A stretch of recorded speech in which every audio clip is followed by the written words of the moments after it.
Right, and gentlemen, we are live. Yeah, so but did anybody do anything cool this weekend?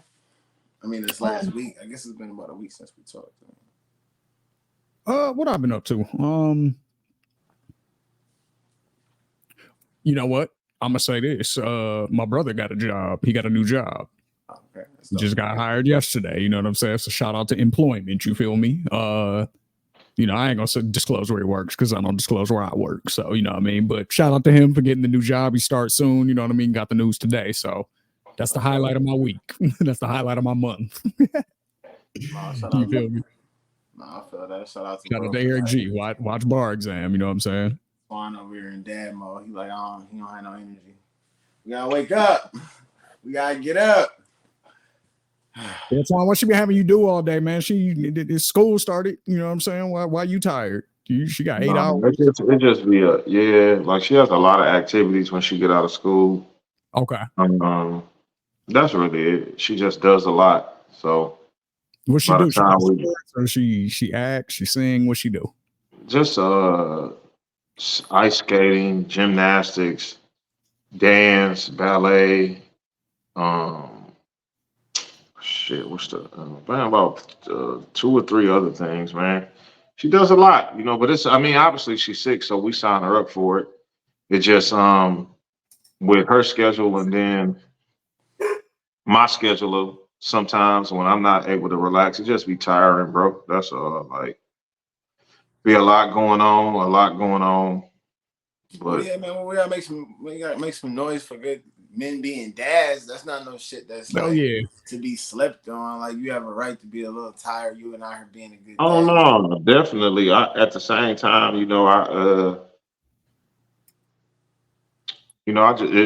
I don't know. Like I definitely Brain clouded in the mug. yeah, man. But when we get to going, I'm gonna get up, man. It's I know just how like you I do. said, I it's know been how a you. long day. But I'm just saying, like I don't really appreciate it, but I just do the shit because that's just what I think being a good dad is. Like ultimately, um, being an entrepreneur, I make a lot of investments and I spend time in a lot of things. Um, but no bigger investment than my child. So I just be willing to put in the time and do whatever, just like I would even any other business venture, but even more so because it's obviously way more personal because she's going to be part of my legacy. So um, yeah, man, that's just the approach I take. Is everybody's different, you know what I mean? But that's just the approach I take. I don't mind being super active, and I don't knock the men that aren't as active because they're doing things to provide financially. You know what I mean? So salute to all fathers that are taking part in their children's lives. You know what I mean? So I just think that part gets slept on a lot. I hear so many women saying, "Oh, all you do is provide money." Well, money's pretty important in America. Like financial stability is pretty important. And the thing that I tell people is everybody got the same 24 hours and everybody only got 24 hours. So you got to really look and dissect um, how often a man is working and what he's contributing. And obviously once you get free time, you still need to have quality time with your child and being able to, put that in there. But at the same time, I am a person that doesn't think children need two moms. I think the roles are pretty, what they are. Like that's just what I think. Like at the end of the day, if the dad is there to provide, and especially if the household is together. Now, if the household is split, then both parents need to definitely put a more cognizant effort to spend some quality time and do things with that child. But when you have a household where you're all together and the man is the breadwinner, I think it's an unbalance to raise children thinking they have two moms and trying to make the man be more of an effeminate figure in the household. I'm not saying that in a way, I don't want nobody attacking me because I definitely think both parents need to be very active. But I also think, when I think about things, go ahead, because we that'll be for another discussion. Go I ahead, was bro. just going to say, who pissed you off today, Twan? No, What no, did no, you no. say? I'm not even mad, bro. Like I'm good. Like I'm not mad at all. I just think about a lot of things being a parent and probably the same things that moms think about. But the point I be making is like, I be hearing, just different things. Like if I hear people about Nick Cannon, they're like, oh, he got all them kids. How can he be in all their lives? And I be thinking about the dad that's a truck driver or the dad that is just a regular 9 to 5 man that have to put in a bunch of overtime to pay the bills. How often is he physically there? So that's kind of what I'm saying. That's all I was making to that point. Like, it been so many people that were raised by their fathers and their mothers. Their parents might have been married, but barely saw their dad. Like, when I get That's up what for it was for school, me dad growing up. leaving for work. That's exactly how it was for me growing up. The only time I got to hang out with my pops was on the weekends because, I mean, we lived in the same house until I was 18. You know what I'm saying? Exactly. But he worked nights through the week. So pretty much when I was getting out of school is when he was leaving for work type shit. You know what I'm saying? And when I would get home from school, it was my mom that was there. So, Monday through Friday, it was me, mom, and Eric. And then on the weekends, I got to hang out with Pop. So I feel exactly what you're saying. No, that's kind of all I'm saying. And that doesn't mean your dad was absentee. That just was his work schedule. You know Not what at I all. mean? Like, he So, had to work, hell yeah. And the crazy thing is, like, for me personally, throughout high school, and my mom and my dad split, and I was stay with my mom. But throughout high school, my mother's schedule changed. And literally when I was getting out of school, she was going to work. But I would never be like, oh, my mama wasn't there. Da, da, da, da. Like, no, she was just at work. Literally. Like, by the time I got out of school, she was gone. And she would get home 12, 1 o'clock when she got off work. And that was her schedule those years. So And it was I, just like and it was so different too. On some like, because not everybody had cell phones back then, you know what I'm saying? So it wasn't constant contact either. It was like they left for the day at work and you saw them when they got home type shit.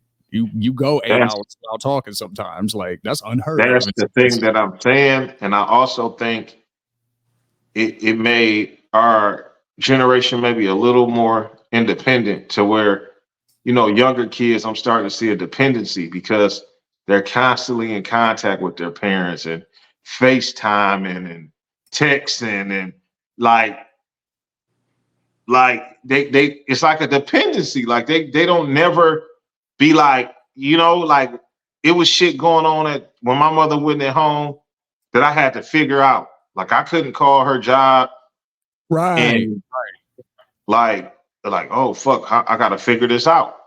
You know what I mean? Like I had to figure it out. Yep. You know what? I'm glad that y'all said that. I mean, I think this is a great place to start the show.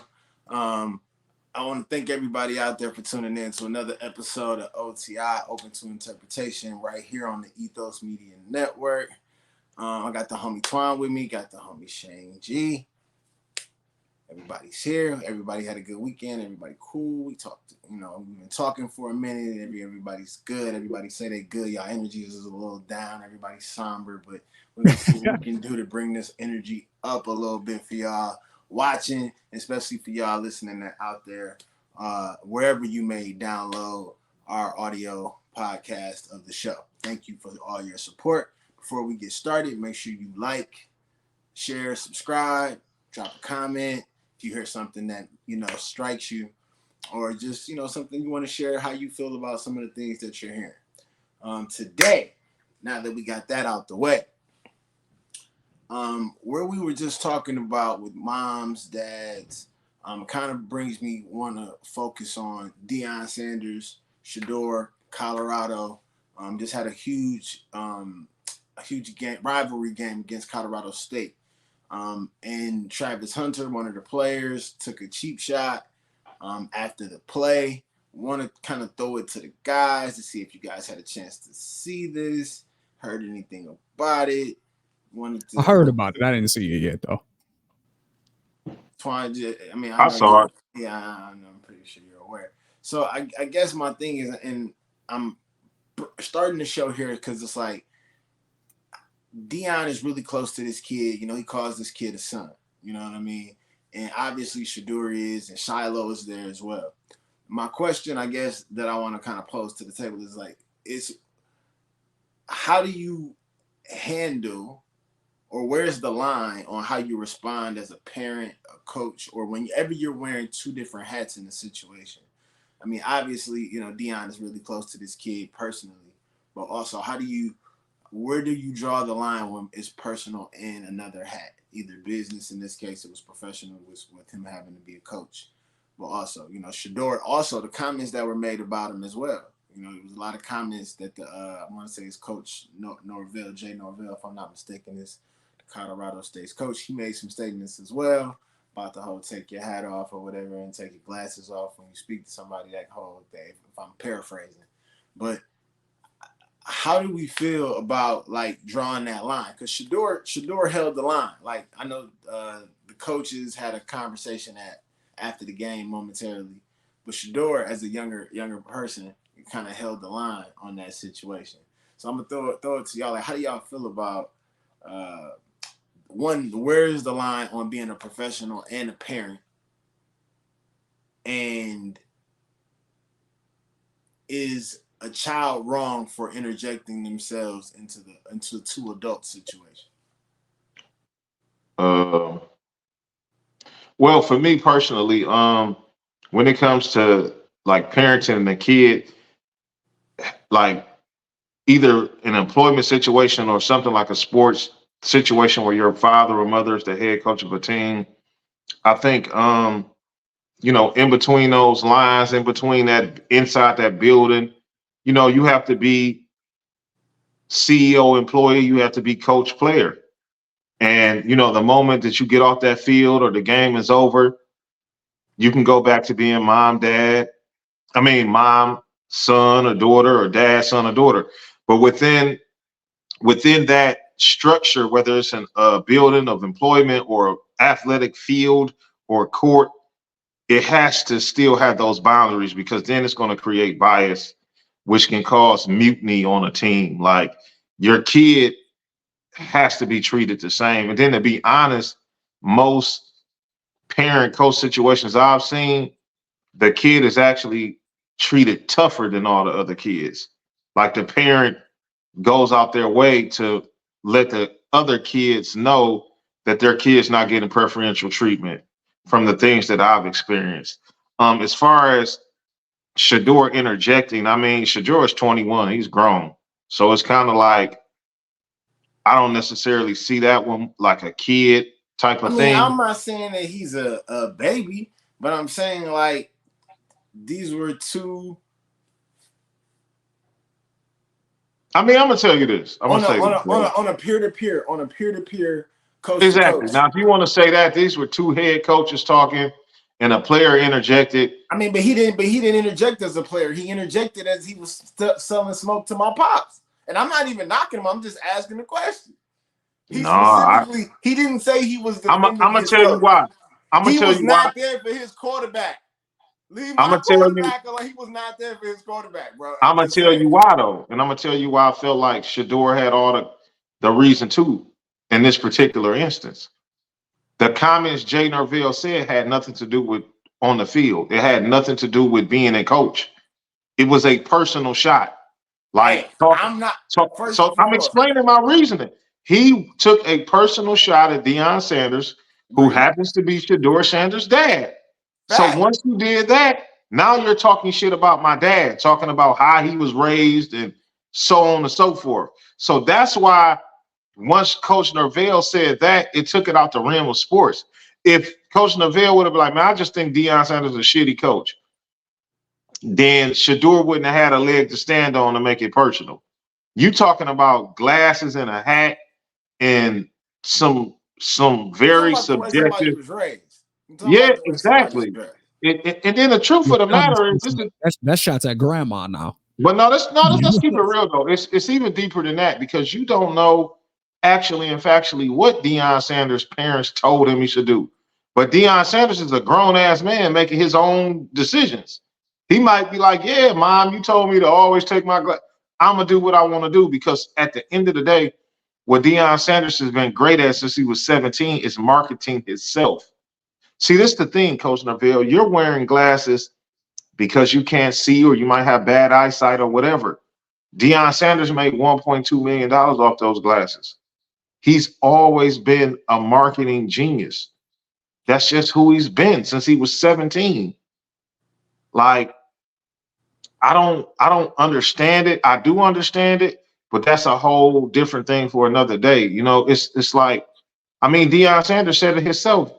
People don't like confident black men. If you're not like humble and, oh, thank you, boss, for this job and this opportunity, white men are uncomfortable with it. Even are some black men that are Uncle Toms. They're uncomfortable with it. Like, the point that I'm making is Deion Sanders is never disrespectful. He just talks and he proves. This is the point I'm making. Deion Sanders said, "Oh, everybody's going to be wrong about us." You know why? Because a lot of people just read the headlines. They don't go into it. Colorado was predicted to be the worst team in college football this year. They over and under in Vegas was 2 games. They've already won 3. So, of course, he's like, yeah, okay. Yeah. Like, that shit is like, again, it's an American thing. And I'm just calling it like it is. I'm not holding no punches on this show. America doesn't really like to see confident black men. They come off as arrogant and they just don't like it. It makes them feel. Hold on, let me get Shane here. Like, why do you think that is? Or Shane, do you agree with what he just said? Like, because that's a thing to deal with. But, yeah, I definitely think so. But why is that? I think there's an intimidation factor at play. Like, we like, for example, like, you know, it's borne out in statistics, you know, in many different ways where, you know, children are looked at as older than they are if they're black. Obviously, we're punished for harsher crimes, you know what I'm saying, or harsher sentences for the same crimes, I should say. They've built laws around the black community to make it harsher. You know, the crack versus cocaine disparity. That's another example. So I think it's an intimidation factor that all these things have been set against us, but yet when you make it out of that and you're proud of it openly, it's like, who does this motherfucker think he is? Like, you know what I'm saying? It's that thing. That's what I think it is. Like, so I totally agree with Twan actually on that. I don't even like when I hear a white man say that a black man should be humbled. That takes me right back to slavery. Like, because I know what that meant when they would say those things. Like, oh, this nigga need to be. I don't like that. Like, I don't like that because what white people can't run away from is the fact that, you know, 100 years ago, 60, 70 years ago, if you felt a way about Deion Sanders, y'all could go lynch him and get y'all thrills off and be like, fuck, you know, forget that dude. And I just think it's a lot of past. This is the thing that I be saying, like, you know, a lot of these people talk about science and how trauma can be passed down through the DNA and so much shit can be passed down through DNA. Well, so can superiority complex. Not only is it passed down, it's ingrained in everything American. That's the point I'm making. Like, it's the American way. So they just don't like watching a black man boast and then going to bag it up. It doesn't make them feel comfortable. Especially, like, it's just not a good thing in sports. I think, like, we've seen that. Like, why does everybody hate Floyd? Why exactly. Want to see Floyd lose? Exactly. Why? Because you know why? Because Floyd knows he's good and he tells people he's good. It's the same reason half of them hated Muhammad Ali. Exactly. That's what I was going to bring him up too. They don't like it.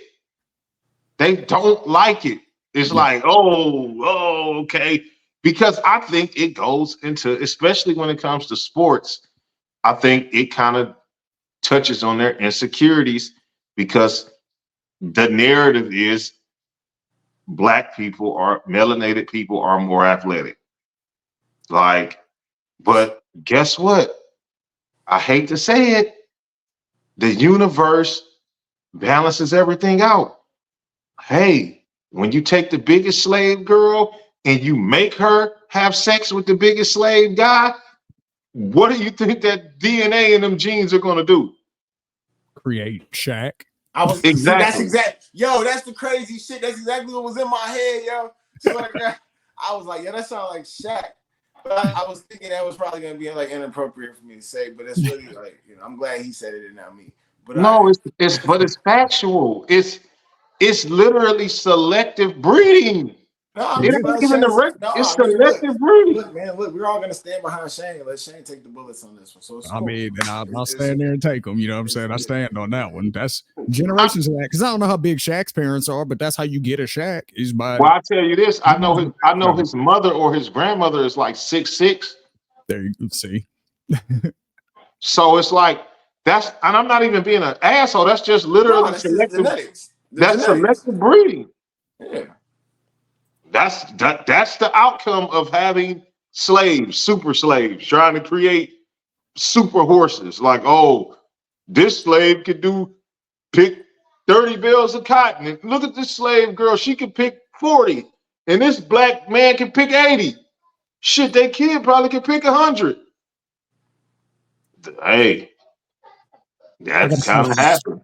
I got a question for y'all since we're on the topic of slavery, but I am going to move it in a slightly different direction. The show is so off the rails. Go ahead. Do y'all believe in wage slavery?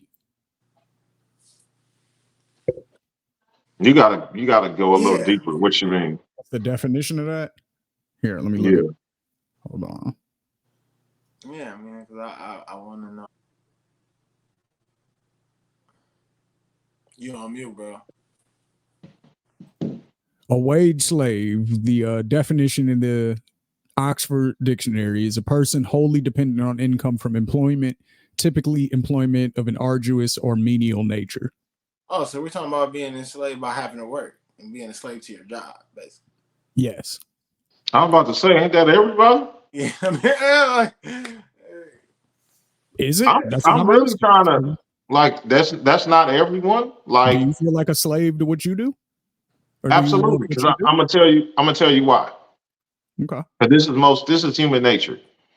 Once you get into anything that makes you currency, whatever it is, I don't care if it's selling peanuts or washing cars or whatever.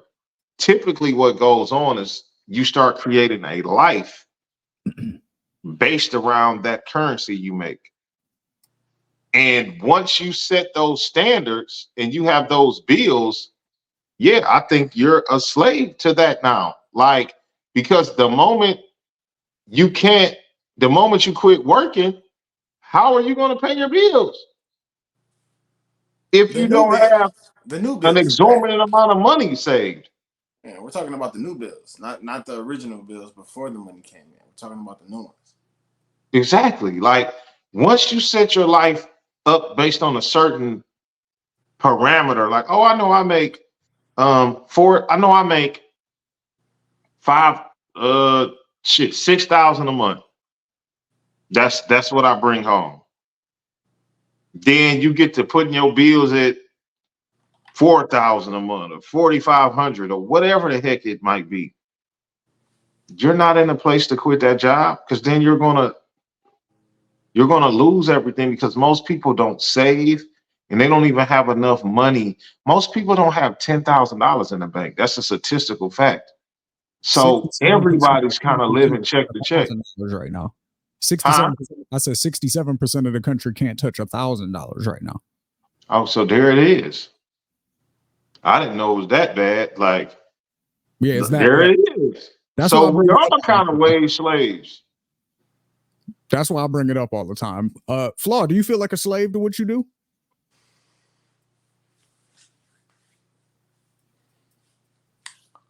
What do you mean? Like, do I feel like a slave to what I do? Yeah, like I mean, or do you feel like you've created a life where you have options on how you get it? You know what I'm saying? Like I don't I think definitely everyone's have options, and so does it. So does Swan. Like, in all fairness, we're not gonna sit up here and cap. Like, we have options. Like, there's options. Everybody, I feel like a lot of people have options. I think a lot of people aren't necessarily willing to take the risk that other people may take. Now that's not even to be meant to be an illegal thing. You know what I'm saying? But I don't yeah, no. know. It's just, are you willing to get up every day without the comfort of knowing you have I a think set income? And I, go ahead, go ahead. I think the thing I was saying, Shane, is I just think people are slaves to their lifestyle. Yeah, you're like, you need that. Like, that's what he said is 100% true, and that is, you can look at it like you're being a slave to the wage. No, you're a slave to your lifestyle, and the wage pays it. And I just said this to somebody yesterday. We was having a conversation about artists, and they were telling me that I was having a conversation with one of my business partners. Shout out to Dave over at MIQ, Music Industry Corp. And he was saying that he felt like artists are a lot of young artists are focused on money, and I was pushing back on that notion. Like, I don't believe that young artists are necessarily all focused on money. I believe that young artists are focused on maintaining their lifestyle. They want to keep being able to fly hoes in and out. They want to be able to buy the new car without thinking about it. They want to be able to smoke the weed that they want.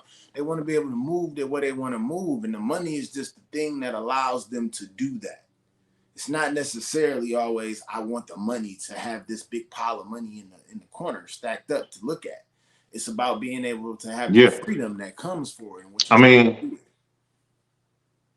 the same thing to me. It's kind of like what comes first, the Oh, the it's the chicken and chicken or egg, the egg. for sure. It's definitely that. It's It's definitely that. like, Hey, you can call it what you want to call it, but I know remember what you said though.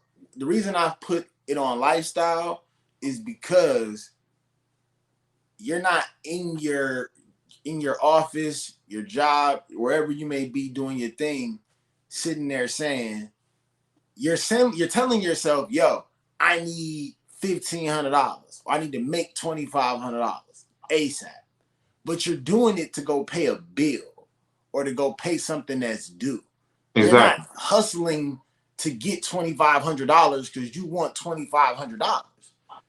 You're getting $2,500 because if you live in Detroit, DTE may want their bills, or your mortgage company, Rocket Mortgage, and they may want their money. What were you Yeah, gonna say? you're hustling. You're doing that to survive. Like, unless you're a person that's willing to completely go live off the grid and live off the land and all that type of shit, and it's a bunch of people who do, you're going to kind of be a slave to capitalism. That's just how this shit works. Right now, y'all all got on lights. We all got on lights. It's not free. It's gonna be a bill sent to everybody. These cell phones we own are not free. That's just capitalism. So it's kind of like, how do you get above it?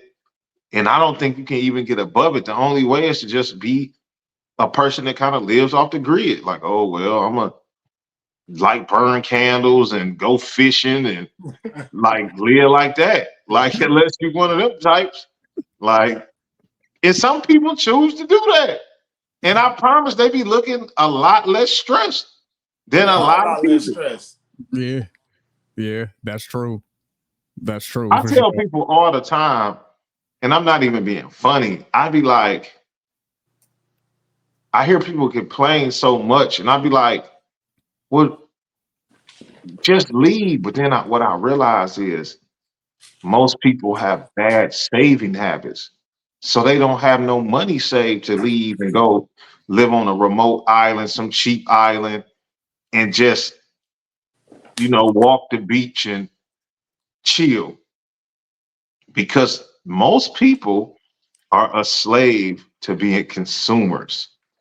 And that causes debt because it's like, damn, not only do I got to pay bills, I want shit. And it's like, how do you get out of that race? It takes a Oh, lot of discipline that people aren't really willing to separate. Like, they talk a lot of shit, people talk you to death, but people ain't really willing to separate and be like, "Oh, I'm straight. I'ma just." Let me ask you though. Let me ask you. So, okay, so why do you think it's is that high? 67% don't have $1,000 that they grab right now. Why do you think the percentage is that high? Do you think it's purely on? I was gonna say, do you think it's purely on individuals making bad decisions? 60%, 7%. No, not at all. Not at Or all. Not at okay, all. because you were It's blaming it's on bad it's saving habits and stuff. So I'm like, okay, no, no, well, no. It's systemic. It okay, ain't just bad. It's completely. So that's how capitalism works. okay, Like somebody has to buy something. That's just how the system works. And unfortunately, there's a lack of education about finances. If they wanted people to be better financially, they would teach them that from elementary school. This is a bad buy. This word. is a good buy. This is how you save money. This is how you go into debt. Blah, blah, blah. But of course, if the people making all the money are making it off the backs of people making bad decisions, why would we ever teach them to be smarter? Come on now. How did y'all learn how to get good with money? Because me, it was fucking up money in my 20s and shit, and being like, oh, okay, this is what not to do. Me, it was watching. I'm an observant learner. So I just watched people put themselves in positions, and I just never really wanted to be in that position. Like, oh shit, okay, I don't want to have an emergency and don't have no money. I don't have $1,000 to go do something. So it took a lot of discipline for me to break or not engage in some things that I know I probably could engage in. Like I drive a modest car. I could probably drive a much better car, but I'm okay. You know, I could probably have much more jewelry but I'm okay. I'm always thinking about a rainy day. And I'm gonna be honest, I think that came from just watching people struggle in my family and making bad decision after bad decision. And then when I had children, that really was like, oh, because I don't want to be that dad that my daughter comes up to and say, "Hey, I want to do this," and I'm like angry at her because she asked it because I ain't got the money. Like, well, get to her old, and like that just was never my thing. And I just always thought, like, you know what, I'm gonna put my kids. Once I had kids, it wasn't about me no more. Like, I'm gonna just put them over me. Like, all the fly shit I think I be wanting, some of that shit just gonna be a dream because I'm always thinking about the next thing. Like, okay, my kid gonna need this, and my daughter's gonna need that, and like having two daughters and having the age gap that they're in. I think it just positioned me to think, not be selfish. That's just the easiest way I can say it. I'm not really self-centered. And it be times I be wanting to do shit and like, oh, I could do this and that, but it's like, no, I know you can't really, because when I would start, and then I ain't gonna lie, I never was afraid to ask people that I thought had more wealth than me actual questions, and I just remember asking like a very wealthy person, like, how does he approach things that he buy? And he'd be like, well, shit, if I can't buy it 5 times without feeling it, I don't even think about it. Like if I can't go in that store and buy this $5,000 Chanel coat 5 times without it affecting my bottom line, then I really shouldn't think about having it. You know what I mean? And then I just was a person that was the opposite when it came to like celebrities and wealthy people. A lot of people see what they have and they be like, oh, I gotta have it.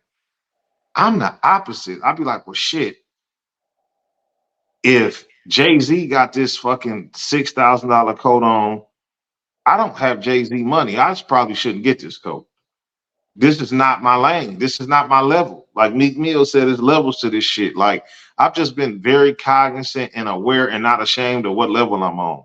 Cause I realized that it's some people trying to get where I'm at and I'm trying to get to where some other people at. You kind of always in the middle unless you fucking Elon Musk. So it's like, that's No, just that's for kind of the sure. truth to the shit. No, that's all good advice. I mean, that's really it. I mean, I learned. You do learn. You pick up. I mean, a lot of it is where you come from too, and a lot of it is where you come from. Like your relationship to money is Yeah, definitely absolutely. ingrained in you, and And you shout out, rest in peace to early. my mom. My mom was excellent with money. So Yeah, like I didn't come from a mother who was bad with money like a lot of women. My mother was excellent with money. So I just studied my mom like, oh, okay, I get it. You know what I mean? I understand it. And yeah, she was a big influence of that, So, and my mother told me from a very young age that men are supposed to, provide and give provision and have money if you really want a wife and a family. And she just basically always told me that, like, that's just the nature of the beast. She like, I ain't saying it's fair, but that's just the nature of the beast. Like, if you ain't really able to support you and your wife, and you probably shouldn't get married. You know what I mean? That's just something you should shit think is about. simple. So No, that shit is simple. Like we make it more complicated than it is. As far as, but I guess we can't blame a person for not being taught. Like that's the thing. Like you that's what I'm can't. saying. You know what I'm That's why I saying? said it's systemic. Because if they really wanted people to do better, they would teach it. They would just teach it. I will say this though. There's less and less excuses now in the age of the internet because you could Yeah, just pick up definitely. your phone and the information's out there. Definitely. Like it's definitely more options today than it was ever before. So, I mean, but again, it's some mistakes you still just gonna make, and you got to be able to learn that you made You some got to mistakes. live life and learn. Like it's some mistakes you just gonna make. Shit, I tell people all the time, it's a learning curve to everything. Everybody wants to be Yeah, entrepreneurs and this and that, and it's like shit. yeah. Till you get Nobody. that Yeah, bill, that unexpected bill. until you lose some money. That's the thing I tell people. But Like you everybody, know what I tell people though, Twan? It's not even the losing money that the thing. It's the thousand cuts that they don't see. It's the thousand times you go in your pocket that nobody knows about, that nobody talks about. That's where entrepreneurship separates a lot of people. Is all of the times you go in your pocket for a non-recoupable. There ain't nobody to turn in an expensive report to. This out your pocket. This is your money, and when you do that enough times, you just start to understand and you start to prioritize different things. And that just goes back to that whole topic we had about people not necessarily wanting to take the risk. Like it's a risk. But then again, you understand, like, what do most people really want? Do most people want a bunch of money? No, most people want to be able to be comfortable, to be able to do what they want to do with their lives, whatever that may be. And then most people end up finding some plateau level that works for them, of whether that's one or two trips a year, or you know what I'm saying. You figure out whatever your thing is that allows you to be happy, hopefully, in this thing that we call life. yeah, for sure. Like that's just really what it is. And then you have individuals who just consistently aspire and never necessarily settle. And you can't knock those people, for wanting more and more and more and more, and wanting to expand and to grow. But everybody has their different thing. I do think that we put a lot of the days of us sitting up and expecting a job to do everything is different. Like the times are completely different. You can't take one page out of the playbook. So I think everything has to kind of be seen differently when we want to talk about then to now. And I know that's kind of like when Shane proposed the question, like as far as like there being wage slavery, it's like America is built on America is built on an exchange of goods, usually goods for funds. That's what America is built on. Flaw, would you stop lying to these people? How do I lie to these America, people? Okay, America was it's built built on on slave. It's built on steel. free. It's America was built on slavery. it was, but I'm talking about today, the capitalism nature of it. Like if something happens today, right now, there is an exchange. Is what I'm Oh saying. yeah, but That's it what I ain't. was referring to. It may not be a fair exchange, but it's just I an never, I exchange. never said, I never said fair. I never used that word. And I do definitely, and that's why I wanted to clarify. I definitely, yes, it was definitely built on the backs of slaves and free labor or immigrants all across the board. Because even when it wasn't necessarily free labor, it was really, really cheap labor at different points as well. Yeah, man, we were really, really crazy deep today. Like out of the nowhere, I don't even none of this shit was on the board today, guys. Just to be clear, like, this was all off the top. Yeah, it really was. I have no idea where today's shows. Like, you want to get back on track, guys? Cool. Like, but no, I asked the question. So, like, I mean, obviously, we were talking about family earlier off camera before we started the show, and that's what made me ask that Dion question about being a professional father first, as well, and also having to balance all of these different things. Is it racism? Like the amount of scrutiny? Is it racism or is it just dislike? It's Now, prejudice. It's prejudice for sure. Because I want to ask. I really want to ask that because there is like a certain segment of society is hype and waiting for this man to fail. And I'm not necessarily even mad if you're not a Dion fan or a Dion supporter. I guess. I mean, obviously, we all know where the clear lines are on when something becomes racist or something becomes inappropriate or whatever. But are you guys out there seeing like lines be blurred? Are you seeing crazy comments? Are you seeing people pick a side? No, This is becoming the biggest thing in sports right now. it's the thing that happens with successful black athletes. They become villains. It just has been going. We've named it Muhammad Ali, Floyd Mayweather, Deion Sanders, and let me say this: boisterous black athletes. Let me add that in there. How about this, man? Let's just call it what it is. Some lily white woman who I don't know who the fuck she is told LeBron James, arguably the greatest basketball player to ever play, to shut up and dribble. That's what they think.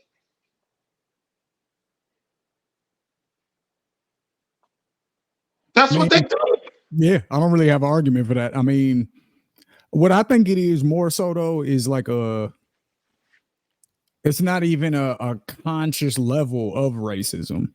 I do think I think the root of it probably is racial, even though I don't even know if the people, like white people specifically, could or would acknowledge that, even maybe even other white people. Like, I think that's the base of it, probably why they viscerally don't like this nigga.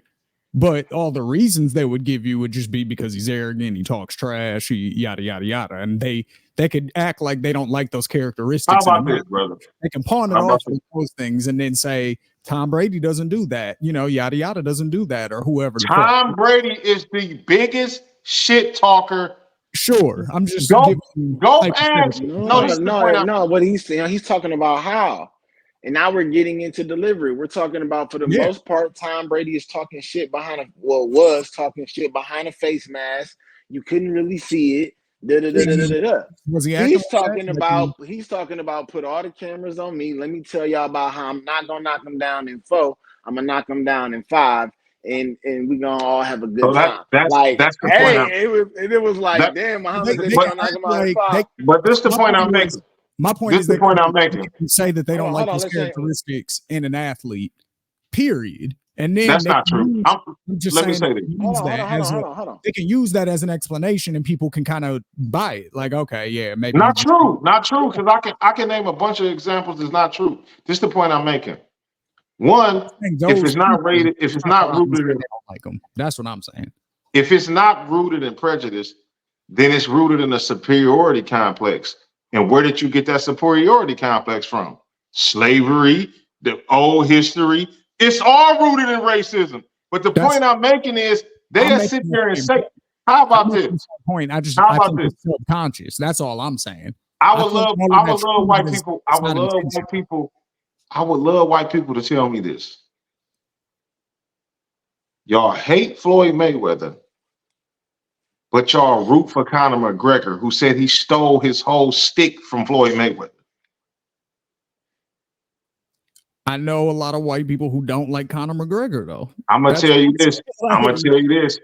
Then it's super racist then, because when it came down for Floyd to find Conor McGregor, they was rooting for Conor McGregor. That's true.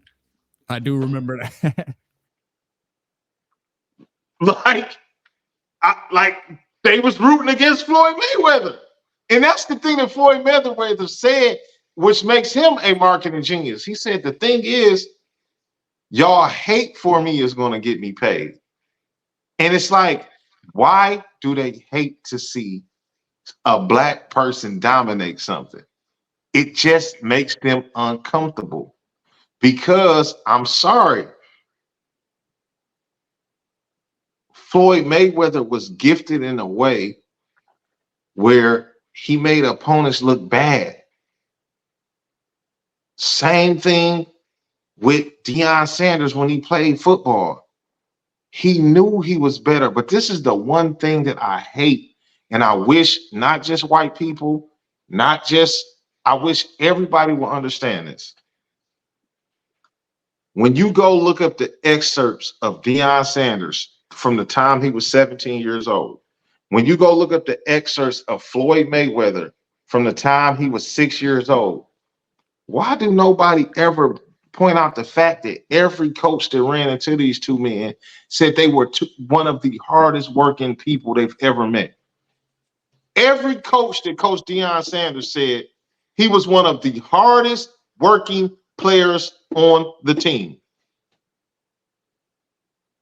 So if I'm the hardest working player and I'm the most gifted, why wouldn't I talk shit? I already know what I'm about to do. Because you're not as talented as me, God-given, and I'm watching you not put in the work I'm putting in. I know I'm about to beat your ass. You're supposed to be able to feel that way about yourself, especially if you've done the work. How about this, though? To feel that way. It's just like, it can't. And like I said, I'm not going to ever make all people one thing, because I'm pretty sure there's plenty of white people that like Deion Sanders. They like Coach Brown. I'm pretty sure it'd just be weird where I would watch some of these people who don't like Deion Sanders, but you like Donald Trump. That's when it get weird to me. That's when it gets super weird. Like, you don't like A-type personalities on this black man, but you love this arrogant shit on this 70-year-old white man. No, that's when we get into you like this particular message, and you like the delivery from who it's coming from. You like the messenger. That's what I'm saying. That's when we get into that for sure.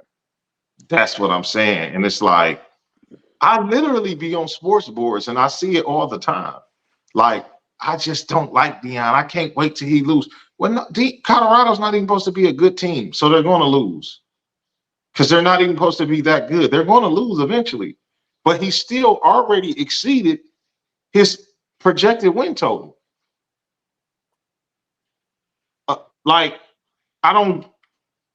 Come on, this is Colorado. They were 1-11 last year, bro. Yeah, but everybody it's always a fair thing to surmise and to ask to people when they get offended by another person's confidence. Why? That's because you're insecure. This is the point I'm making. But you got to understand how many people in the world are insecure. Is it always that, though? Or sometimes is it just, nigga, you annoying because of how much you talk about yourself? Like, does it always have to be insecurity? No, I think it's constantly. So I don't like that about you, and therefore I don't like you. Like that can't be. But I would understand that if your argument was I don't like that Deion's always talking about himself, but Deion's very rarely talking about himself. That's the point I'm making. He's never talking about himself. Give me a better example, because he's always talking about his team, or he's always talking about the great people in the city of Colorado. He's always talking about the great staff, the great team. That's literally the point I'm making. So that's why I want to give him a chance to give me another example. Is that historically what he's known for speaking about, or is that fairly recent since he's the coach there now?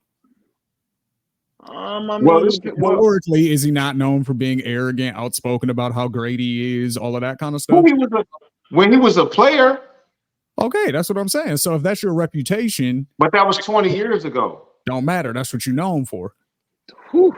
Now we're getting into an interesting part of the That's conversation. kind of wild. If just understand what you just said. So you're basically saying we're living in a place. You gotta we're living in a time, not in a bad way. We just gotta really own if what you're saying is that. So there's no room, bro. There's no room. I'm saying that's how society treats it. I'm saying there's no room. No, I'm just saying like that gives everybody no room. There's no room for growth. No room. That's 100% how society treats it. That's ridiculous. How about this? This is the point I'm making, bro. Pick up tweets for people from 10, 12 years ago to try to get them canceled and shit like that. And like, that's fucking stupid. This is the point I'm making, right? This is the point I'm making. Am I wrong? That's all I'm saying. Like, does society treat it that way? No, I think the people that you're talking about that does that are very insecure and judgmental people. They're lame. Because Deion Sanders being a 21-year-old saying Detroit gonna have to put me on layaway, and him being a 56-year-old father, married man, converted to Christ. What are we talking about right now? What I'm talking about is the difficulty of shaking off a reputation. If you that's because you don't want to give him grace. No. Let's talk about it. No. I'm gonna split the baby. So hold on, everybody chill. Because here's what I think the problem is here. Deion is delivering a different message. I didn't hear what he said. I said Deion is delivering a different message, but in the same packaging. And what I mean by that is he's still primetime. Like he is who he is. So his energy, his confidence, his charisma, all of those things are always going to exude and ooze and pop off camera. And he's primetime. That's going to always be that. Exactly. But what ends up happening is now he's not talking about himself. He's talking about his team. And now, you know what? I don't know how this turned into the Prime show. Like, I guess this show is going to be called Prime Time. I think people's issue with Prime Time today, and we've never addressed this, so I think like this is fair for us to just go and put the rat on the table and whatnot. The reality of the situation for Prime Time is a lot of people do not like the way he handled moving out a lot of these players. Some people don't like that. Some people don't like a lot of people that don't like that never play sports. But I mean, nonetheless, it's now we can get into some people may want to get into the underbelly of that, which is this black man coming to this white school, kicking all these white kids off the team and bringing all these black kids and giving them scholarships. Now, there's an underbelly of people who feel that way, and it's a small percentage. I don't want to put that like it's a huge percentage of people, but there's a lot of people who just don't like the way it went down. There's people that were turned off by the first meeting he had when he was like, most of y'all won't be here. Don't get comfortable. I'm bringing my bag. I'm bringing my luggage in this Louis and Can I ask you this? Let me know when I can speak. I mean, what's the question? No. I ain't about to ask. What I was about to ask you, this is what's so odd to me about the people that ruffle, their feathers are ruffled that way.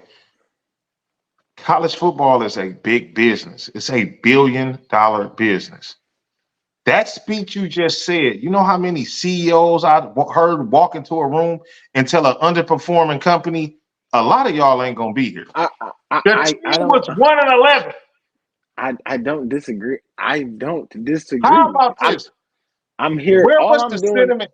Let me just ask you. I didn't even get to finish laying out. These ain't even my problems. No, I get it, but I just got one question to ask.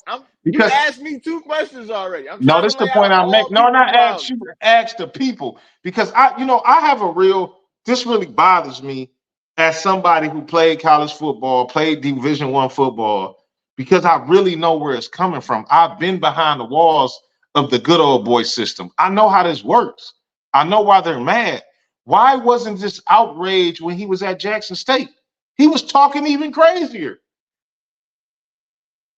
was a small black school and it wasn't interrupting the good old boy That's system. the point I'm making. We know that. Come on. So okay. I mean, so We know. that makes it invalid to me because you can't have inconsistencies in what piss you off. It should have pissed you. But that's one group of people. There are people who didn't like it How then. about this? Matter of fact, time out. We got to deal with this. There are people who like, I don't give a fuck what you was doing in Jackson because it didn't even reach my fucking TV. It didn't even reach my radar. So I wasn't like, there's a lot of people where it's like, this is their new reintroduction to Prime on this level. Not necessarily like Primetime What you said. mean? I'm about to tell you why. Primetime said it himself. You don't have to watch me. Turn it What off. does that have to do with what I just said? All I said was this is people's Your first personal. This is the point I'm making, right? Michigan football is the biggest thing in the state of Michigan. I don't like the Wolverines. I can't tell you nothing about the Wolverines because I don't pay attention to them. It's a personal choice. You don't have to watch Colorado. You don't have to watch his interview. You don't have to watch nothing. I don't believe that you can live in the United States of America right now and not come across Prime right now. Is you crazy? Jackie Chan don't even know who the Kardashians is. I'm just saying, like, I might go as far as to say between the social media clips, you got people coming up now with the back end. A lot of the back and forth with these coaches is doing it too. And then, like I said, this conversation is not just Deion being Deion. It's Deion going up against a system, and it's so many dynamics and so much noise being made off this. It's tons of 16 to 25-year-old women who don't know who Coach Prime is. He don't exist in their ethos. I'm not saying that he exists like a permanent like a fixture. I guarantee you, it's people who don't know who he is. What I'm saying to you is the amount of content that is moving through the world. Like even if you just use his positive speeches, if you just talk about just people who post in good positive affirmations about having a good day, just on those alone, remove anything attached to football. Just him as a public speaker. The content on Deion Sanders is at an all-time high right now. Yeah, for sure. It still ain't reaching everybody though. What I'm saying to you is, and when I say everybody, I'm of course being facetious because until we start talking about, I mean, if somebody can say, "Yo, I didn't even know there was enough people have watched this show to know that I'm just a big proponent of choice. That's my religious belief. You have a freedom of choice. I don't have to entertain nothing that I don't like. But what I realize is people entertain the shit because they want to watch them lose. They want them to get humble. People entertain what they don't. No, you are still watching. You're entertaining what you don't like because you're looking for the entertainment to come from watching the flip side of what you don't like. Oh, I don't like this team that always wins. So now I'm watching to see their downfall, and I'm still trying to seek entertainment from that thing. That's the point I'm making. Like, but if you really disliked it, you wouldn't watch it. If you really disliked it, you wouldn't watch it. If Deion Sanders burns your soul that much, you wouldn't watch him. True, but I don't even think we're having a conversation about him burning somebody's soul that deep. We're talking about him irritating somebody, not even me, because that's the thing. Like, you go on these one-sided, hard-ass rants, which is fine, but it's like, I don't even feel that way, and I'm trying to get you to understand. I'm not talking to you, Flo. I'm talking to the audience. I just don't sugarcoat you. Sound like you're talking to me. I get you. I'm not talking to you. If you don't like Deion Sanders, 80% of it, if you're white, it's because you're racist. He hasn't been in trouble with I'm black. Good thing for me, I'm black, and we know he's not talking about me right now. How about that? He hasn't been in trouble with the law, right? I want you to name these things about Deion. He hasn't been in trouble with the law. Uh-huh. True. In all this time of him being in the limelight from 17 years old to 57, that's 40 years. He hasn't been in trouble with the law. He's raised upstanding, productive children, all of them, not just the athletes. Ain't none of his kids in jail, none of that weird shit. They're all productive people. He went to high school and became a coach. Won. He went to Jackson State. Won. It's early in Colorado. He's exceeding expectations. He dominated as a football player. He was a Major League Baseball player. He's the only person to play in 2 games in 1 day. But this is the point that I'm telling people. This was his gift, man. Deion Sanders was built for that shit. They've been hating on that man. They hated on that man because he played in 2 sports in 1 day. And it made it seem like that was a bad thing. They've been hating Deion. They're the ones that ain't changing. Deion has evolved. They're still hating. They've been hating the niggas forever. Deion, you should call Antoine if you ever need someone to speak on your behalf. I'll be glad to send you a number. Definitely do. I'll be Greatest glad to send athlete you. ever. Deion Sanders. I don't disagree. I happen to 100% agree. I think Deion is the greatest. I don't. This is the part that makes it so fucking weird to me. What's different than Deion Sanders? But niggas love when battle rappers say they the most. That's weird. I'm asking Shane. You love battle rap. That shit ain't nothing but bravado. That's correct. 100%. That's all it is. It's I'm tougher than you. My hood's harder than yours. I sold more drugs than you. I fucked more bitches. And with none of that shit can be backed up with facts. Everything Deion did is backed up with footage. Do y'all watch battle rap or no? I do. You do? You heard about the Remy Papoose shit? Yeah, I heard about the shit, but it's like. All right. So did you know that a few months back, Papoose allegedly got into it with Eagly? Yeah. So allegedly. Knocked him out. Allegedly. Allegedly. That happened a few months back, so that was already circulating, you know what I'm saying? And then Geechee dropped that round. I watched the round. I don't know if you saw it, but he did an Averb / loaded look style 3rd round, and he was talking to Remy the whole shit. Oh, you saw it? Flaw, you see it? Yeah, I saw the clips. That was Remy's league, mind you. So that wasn't smack. That was Remy shit. So what do y'all think? Well, I'm gonna say this because my fucking phone died. Like man, we need to start fucking taking bets on how many of those we can get or how deep into the show it is when he say it, because he gonna give it to us at least one time. Like my shit, my shit just gonna die. But it's like I like it. I just want to start putting some money down on like 40-minute markers to see who. My take on the Remy Ma situation is multi-level because it's like.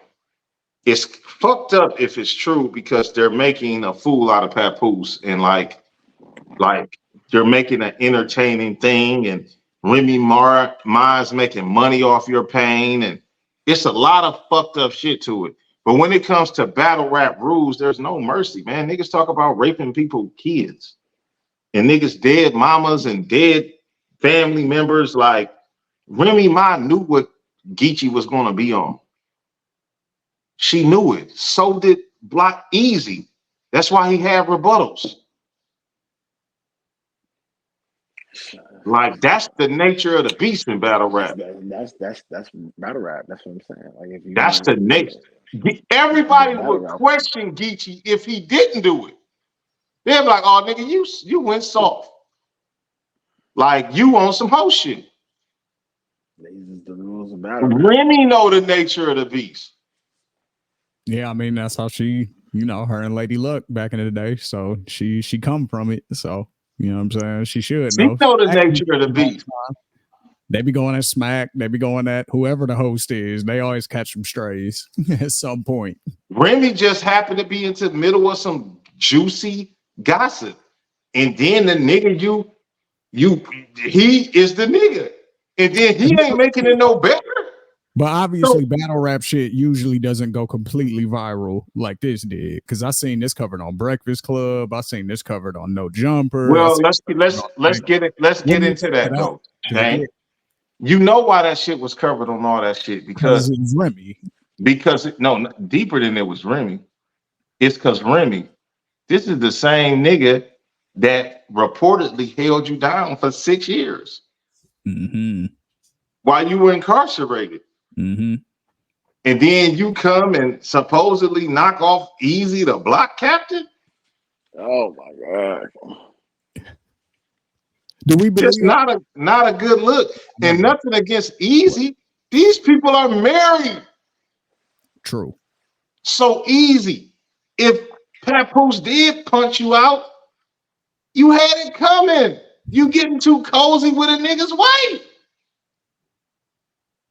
These niggas be rapping about knowing all the codes. You should have knew that code. Geechee told him, man. He told that nigga fucking a nigga bitch with no hands. I was like, oh shit. It's like it is what it is. They lucky Papoose. It just seems to be more of not a messy nigga and ain't trying to really go there. And like spilling the beans. And I'm hoping that it's all a misunderstanding, which it could be. Yeah, it could just be a rumor that got started because what I heard originally was the rumor got started because he broke his contract with Smack to do a battle on her league.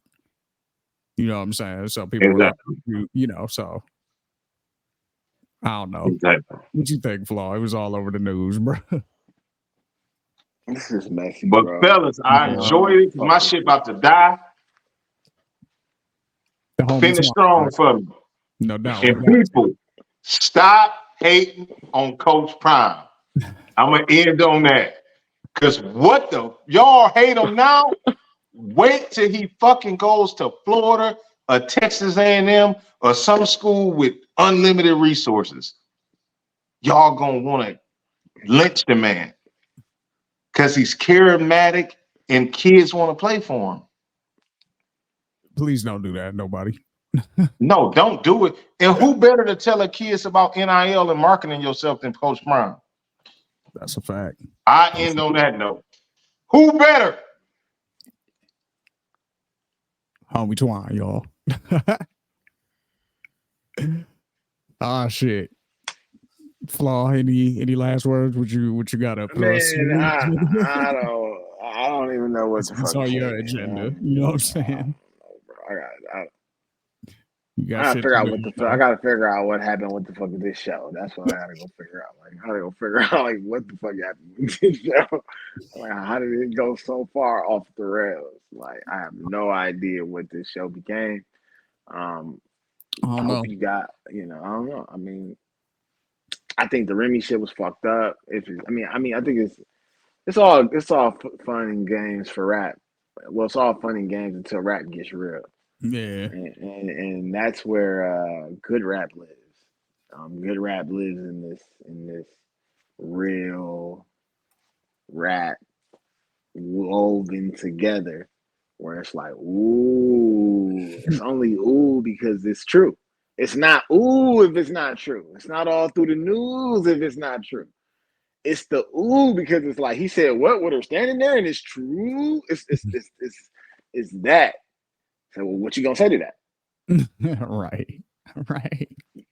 It has that energy. When somebody says something that's blatantly untrue, you just be like, oh, yeah. Like, oh, bro said you sucked the whole block stick. Like, oh, okay, oh, okay, like, yeah, like, oh, okay, like, yeah.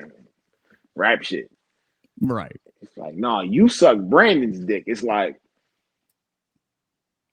I heard that before. He's accusing you of something very specific right now. That's a different situation. If you deny it, you might have a tail, you know what I'm saying, that lets us know. I mean, maybe it's like, and I'm not saying that you're wrong for it. If that's what you're into, bro, be into it. But he's calling you out on something that you maybe haven't shared with the world. Maybe you need to be yourself. Be comfortable in yourself, sir. Be you. To be fair, there's female battle rappers too. You know what I'm saying? They out here. So I didn't say that there weren't female battle. Did I say she's something? Brandon's dick. You know what I'm saying? And she's denying it because Brandon's ugly and fat. You know what I'm saying? I don't know. He ain't got no bread. You know what I'm saying? Not as funny. It's not as funny if you say she sucked Brandon's dick. It's not as funny. She's probably gonna say and ski. That's what she's probably gonna say. Nigga, pull up. Like, like, Man, this show is so off the rails. I have no idea what happened today, guys. fucking man. You know, y'all can listen to this on all audio platforms. You can watch this on YouTube. You know what I'm saying? At Ethos Media Network on all of the social medias. You know what I mean? Follow us on Threads, on Instagram. You know, and right here on YouTube if you're watching this. We appreciate y'all. You know what I mean? Tune in next Wednesday for another episode. It's gonna be wonderful. Go check out Bar Exam, drops on Mondays. Go check out Politics as Usual, drops on weekends. You know what I mean? And other than that, we'll catch y'all next week. Peace.